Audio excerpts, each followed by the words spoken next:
Менә бу газетларны карадым мин, менә бу катнашу арасында бик күп профессиядә эшләүче гаиләләр катнашалар. Гади колхозчылар, күп балалы гаиләләр монда. Конкурс игълан ителгәннән соң 2 ай дәвамында өлкәдә чыга торган Өмет газетасының һәр санында шәһәр, авыл районнарыннан гаиләләр турында язмалар чыгып килде. Конкурска йыгмак ясаганда ир белән хатынның 50-60 ел бергә яшәүе генә түгел, аларның бер урында заклап эшләве, хезмәт стажы, гаиләдәге бала аныкларының күплеге, катнаш никахлар, аерылышуларның булмавы, килен кияүләр белән дустана мөнәсәбәттә яшәүләренә дә игътибар ителде. Быел аеруча матур кызык язмышлы гаиләләр белән очрашырга туры килде. Менә соңгы килгән Кулаткадан килгән гаилә 4 буын вәкилләре, аларның инде 11 оныкчаларына кадәрле бар. Алар шулай итеп 3 машина тутырып, әниләре монда тәбрикләргә алып килделәр. Бик күңелле матур очрашу булды. Алар бит инде сугыш елы балалары, дәһшәтле авыр тормышда балаларны үстергәннәр.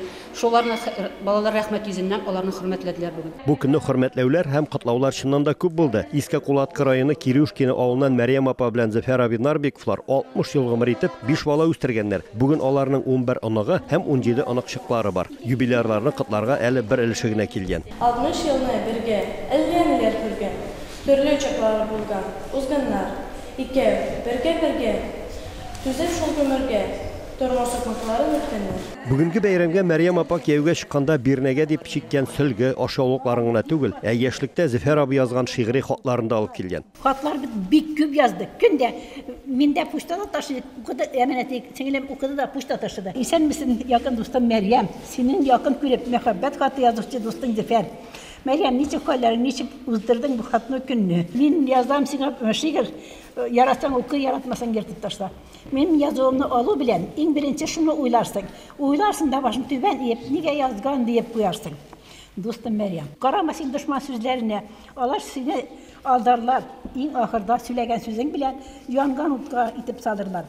Тормыш ул җиңел нәрсә түгел, дөнья диңгез, тормыш корабль. Шул диңгездә батмый калыр өчен үзеңә якын иптәш таба бел. Моннан берничә көн элек кенә алтын туйларын билгеләп узган Урзалия һәм Нургали Минкиннар да яшьлектә хат аша аралашкан. Чөнки 18 яшьлек Нургали абый 1970 елның 7 ноябрендә иләнә, 9-ында армиягә алалар. Шул кадәр ошады миңа, мен бик каты яратам. Нургалия китәргә буга, шул мәтә мине китми. Шулай булса да мәтә үземне китеп калдырам.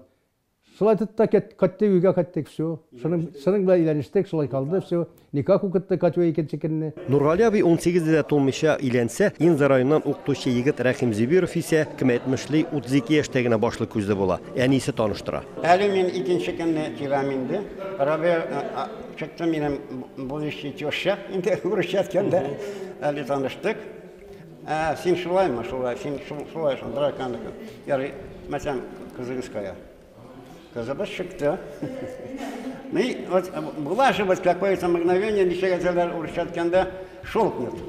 Мен bir 3-4 cümle men аңладым, бу минем кишем. Шүпрәле районы Кушкуак авылында туып үскән Фазылҗан абый белән Чынлы районы Багдашкино авылында дөньяга килгән Гөлбистан апа моннан 55 ел элек Ульяновскида танышалар. Шунда кавышалар да. Бүген 3 балаларының 8 аныклары белән гөрләшеп гомер итәләр. 55 ел эчендә савыт-саба шалтыраса да ватылмады ди Гөлбистан апа. Багылар да яшьле, булыклы, яңгырлы. Яңгырлы көннәрдә була.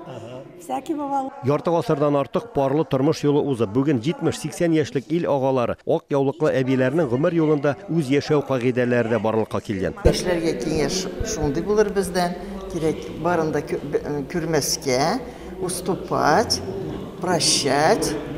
Барында ишетмәскә. Брат, тормыш бит ул төрлечә була инде. Ну, тырыштык. Bir-biribizге yol birişirge, bir-biribizне тыңлашырга, bir-biribizнең сүзен аңларга. Алай аңламасаң, яшәргә берчә уңайсызрак була. Алган вакытта әтте, сиреде Мәрьям дине учтында яна йөртелмен. Дөрес, арба учына да эләктек, машина учына да эләктек, трактор учына да эләктек, төрле учта йөртте, әлхәмдүлилlah. Ну, ничек әтергә?